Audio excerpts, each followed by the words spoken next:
Hey, what's going on YouTube? Welcome to my unboxing and first impressions video of the UtechSmart Uranus gaming mouse, and I trust that we're all going to be very mature about the name of this product. Really, Commander? Probing Uranus. Now, UtechSmart is a company name that's not really catchy, it's awkward to say, and it doesn't really roll off the tongue as easily as Corsair or Razer, but as they have sponsored me with a product for review, I will link all of their product pages in the description of this video, and be sure to check out their Amazon and Newegg pages if you are interested in purchasing this mouse. Now, in looking around the box, this mouse does seem very feature-packed, and every time that I look at a UtechSmart product to review, I am astounded at the MSRP that they can offer these products at. And this is the third UtechSmart product that I've shown on my channel, and I've had no real quality control issues with any of these products. So the manufacturing side of these products is holding up very well. So I'm going to go ahead and open the package and take a look at what this mouse has to offer.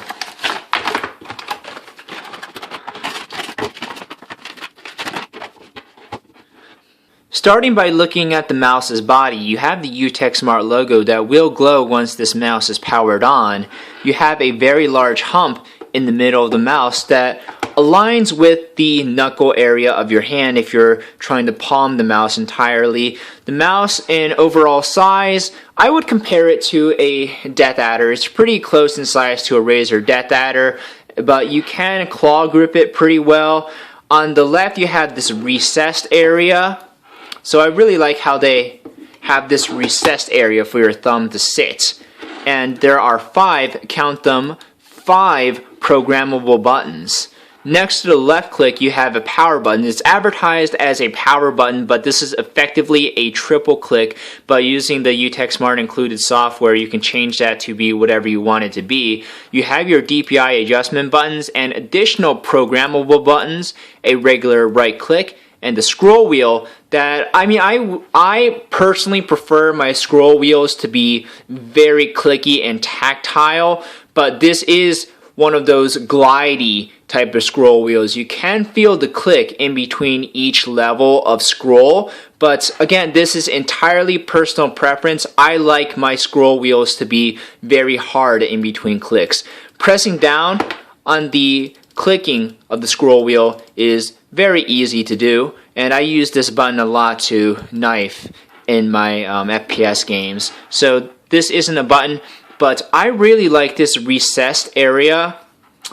It aligns with the pinky, so my pinky will sit there, and this area is for your ring finger to rest. Some gamers don't like that. I love it whenever a mouse comes with a ring finger rest. And the earlier mouse I had reviewed, the UtechSmart Venus, does come with a ring finger rest as well. So the shape of the mouse is very innovative. It's very form-fitting, and immediately as you put it on, it's like a natural extension of your hand. The base is aluminum with very slick feet. And of course, you do have this. Let me get it off. I'm struggling. Ignore this bit where I'm struggling. Alright, so I finally got the mouse weights out. It turns out that you just have to give the mouse a little bit of a smack once you turn it all the way to the left. So turn it all the way to the left and then smack it, and the weights will come out. So you can obviously put on as many as you want to adjust the mouse to weigh however much you like it to weigh, but I am probably going to leave all of these in because I like my mice to be a little bit heavier. It helps with preventing overcorrecting when I'm aiming, and you do have a case for the mouse weight so you don't lose. Going back to look at the base of the mouse, you see the manufacturing information, the UtechSmart logo, the laser sensor, and since this is a laser mouse, you want a harder as opposed to a soft mouse pad. And you have the profile switching button, and there are 5 profiles that you can cycle through, whether it's if you want to change the color preference or if you want to change whatever your buttons are assigned to, then you can go ahead and cycle through with the profile button. As for the finish of the aluminum on the bottom of the mouse, it's excellent. There are no burrs or flaws with the manufacturing, but over on the top there is a small manufacturing flaw in which there is a little bit of unintended roughness, but I'm pretty sure that this will smooth out with regular use. So I don't know whether the front of the mouse here is just for cosmetics, but it does look cool to have this little extra aluminum ridge. The USB cable is gold plated and braided, and as for surface features, that's pretty much it for the mouse. There are 14 total buttons and 13 programmable ones. In addition, you have replacement mice feet, or if you just want mice feet on more surfaces of the mouse. You do get a GameCube game with this, and you also get a Join Our Fan Program card. So I'm going to go ahead and download the software, get this mouse set up, and give you a look at what the mouse looks like once you have it plugged in and set up. Alright guys, I've gone ahead and plugged in the mouse and downloaded the software from the UtechSmart website. Looking at what you can do with the software, it shows the mouse in a top-down perspective, and from here you can remap all of the buttons to whatever you want. So if you want your right click to be the back button for whatever reason, you can go ahead and do that. If you want one of these auxiliary buttons on the other side of the, I accidentally closed my screen, sorry. If you want one of the auxiliary buttons on the right side of the mouse to be a macro, you can go ahead and do that. So they are buttons 5 and 6. So they're set to zoom in and zoom out right now, which I think really makes sense, but if you want to change that to a macro, you can go ahead and do that. And we're going to go ahead and go into the macro manager. From here, you can go ahead and make a new macro or modify a existing macro. So go ahead and click that as J whatever, and look at all the buttons that show up on screen right now. I hit all of them in my keyboard. So if you want that button to do all of these actions in sequence, you can go ahead and do that.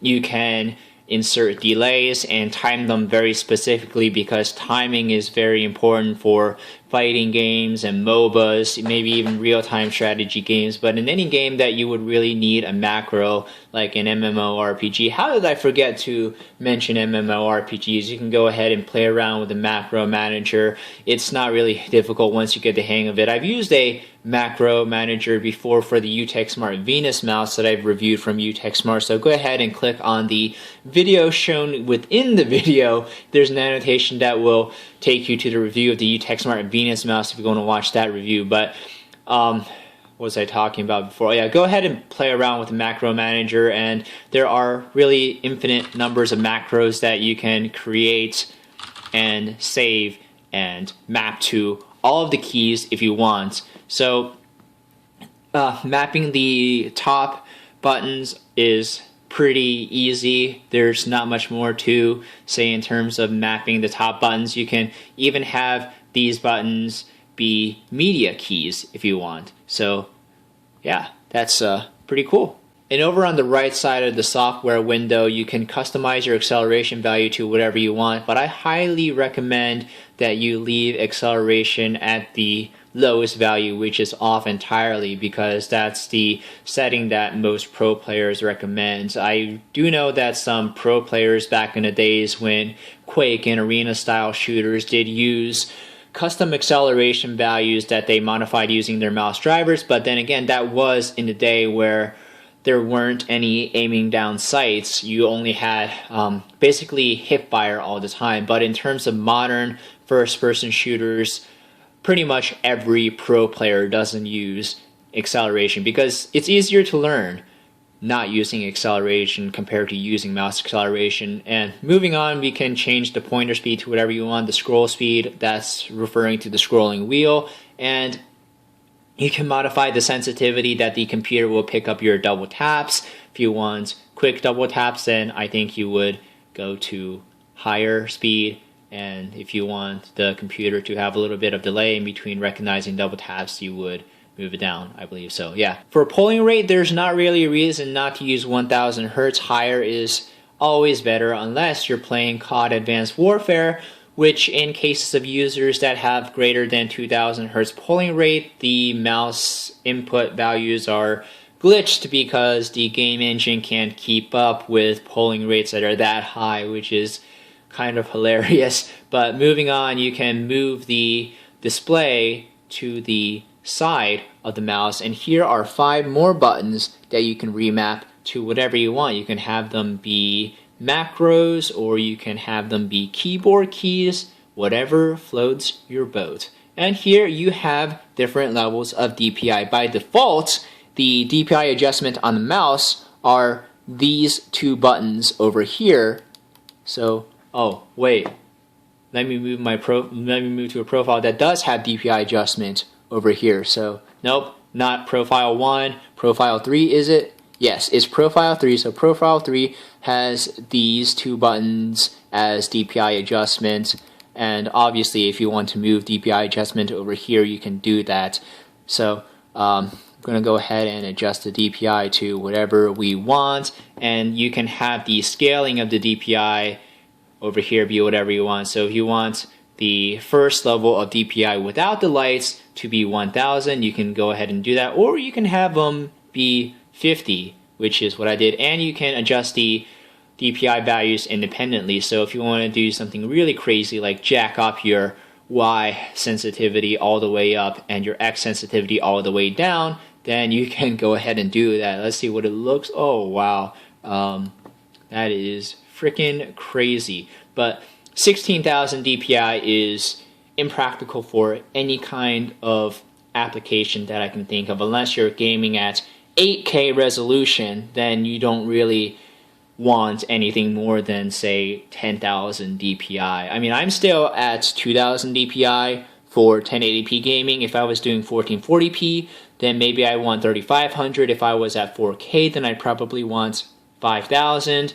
But 16,400, that is ridiculously uncontrollable. You'd have to turn your in-game sensitivity way down, and I don't think there are games that allow you to turn your sensitivity that far down. So you can play around with the DPI settings to have them be whatever you want. And we're back to the lighting. So the initial lighting, let me turn off this light so you guys, let me turn off my display light so you can see the mouse lights a lot better. So you see the flickering?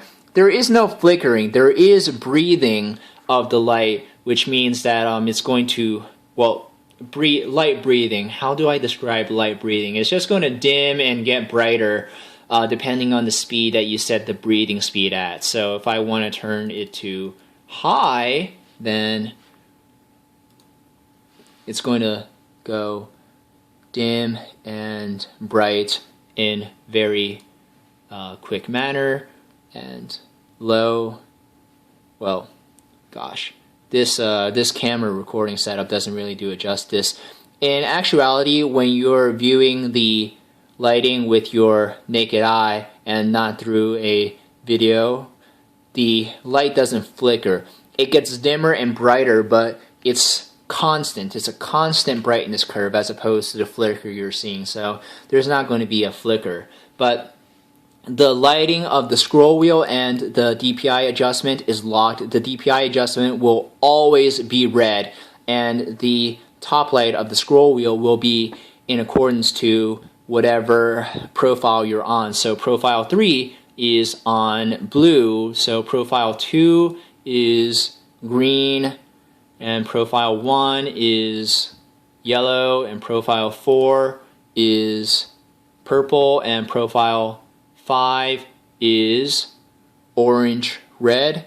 So yeah, you cannot modify the top color, which is really kind of a negative of this mouse. I wish you could modify the top color to be whatever you want, but I mean, having a unique color for the top scroll wheel and having it change, I guess, is a pretty good way to keep track of whatever profile you're on. But I really wish they left it to the user to be able to customize what the top color was. But the bottom color is something that you can change to whatever you want. So there you go. Green, well, that's tealish, or pink, There you go. There's a lot of different color combinations, and yeah, they advertise 16 million. Can I move this thingy? Yeah, there you go. So I'm moving the thingy all over the place so you can see how I am adjusting the colors to be whatever I want. You can mix them and have them be whatever. So the color adjustment is really cool, but again, I really wish that you could modify the top color to be whatever you want, so, but you're just stuck with those 5 default colors. And you can save the profiles to be whatever you want.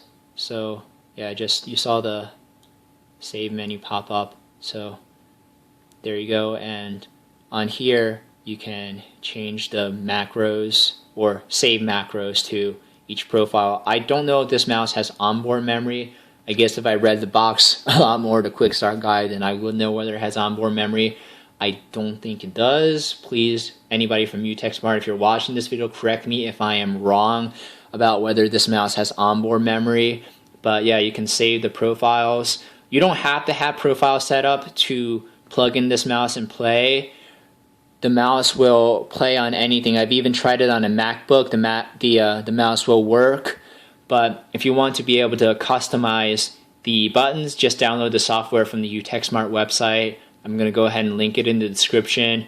But the software I found to be pretty easy to use. If you want to change profiles on the fly, just go ahead and press this button. So I'm clicking all over the place. Sorry. There you go. And I changed it to the purple profile. Then I changed it to the red profile. And I changed it to the yellow profile. So I did mention that this mouse feels like more of a natural extension of your hand, more so than any other mouse that I have used. Other companies may advertise their mouse shape as feeling like a natural extension of your hand, but this is the first mouse that I've ever felt that actually did feel like a natural extension of your hand. However, one drawback is that it is very difficult to reach these back 2 buttons. You really have to readjust your grip on the mouse to be able to reach those back 2 buttons, and it's a little awkward for me. I can never really have that be comfortable. Maybe for somebody with a different hand size, it might be a little bit easier.